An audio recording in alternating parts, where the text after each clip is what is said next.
So there's something you need to know if you are considering or have used flooding as a fix for your dog's reactive or anxious behaviour. Flooding is the process of exposing the dog to something they're afraid of or reactive to, and keeping that exposure up until their behaviour changes. Some dogs will tell you that the dog just got used to it.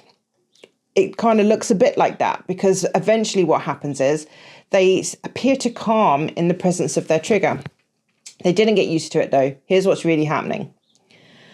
So instead of realising how safe they are, the dog now has entered into a state of learned helplessness. This is defined by a guy called Martin Seligman as a psychological state where an individual, having endured repeated uncontrollable negative situations, stops trying to change their circumstances even when opportunities to do so arise. So you might ask yourself, why exactly is this used as a training method at all? Sounds brutal, right? Well, some old-fashioned dog trainers and behaviourists use it because it gives the illusion of good results. It makes them look a bit like a miracle worker. The trainer looks good, the problem appears to have been solved and has gone away.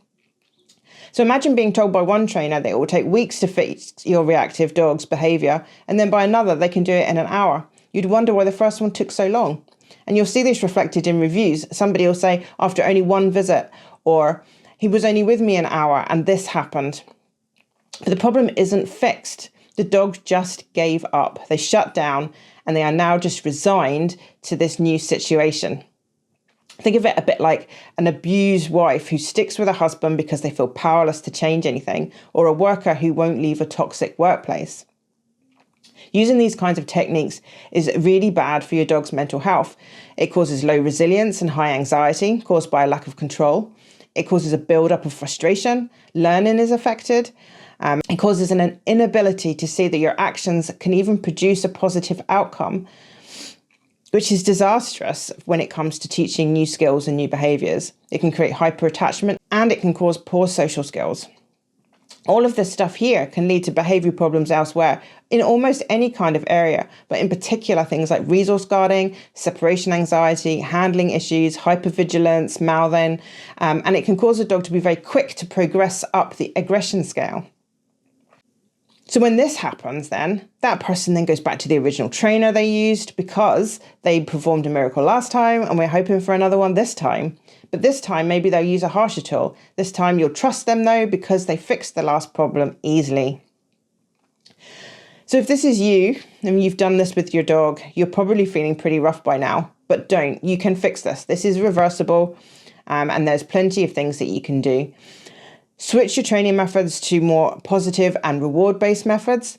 You can play games that encourage choices. Novel object games are really good for this. Free play is ideal for this. Look up free play and you'll see lots of different ways to use free play to allow your dog to find their own way, new ways to play, new ways to explore, and new tricks. Allow them to explore something brand new, and it will let them teach you a new trick. By just rewarding their favourite actions, build confidence with your dog and turn hyper-attachment into a secure attachment by learning tricks together. You'll have already started this if you've been doing things like free play, novel object games, sniffing games, things like that. But you could also take a hobby up together. You could do a sport together. Scent training is particularly good, and man trailing for this. It encourages exploration and curiosity, which are both really good for countering that kind of closed mindset created by flooding. Use a clicker to build up resilience again. And the clicker can be used to prevent the old problem from coming back. Use your clicker to reward any kind of calm behaviour when your dog is around their original trigger while you work through this process to kind of get them over this little hump. And in the meantime, you can just use your clicker to celebrate any good choices at all.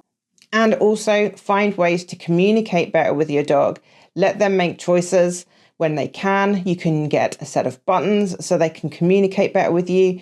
Bells on the door can help. A please may I cue can be useful, or a play with me toy. It's never too late to fix this.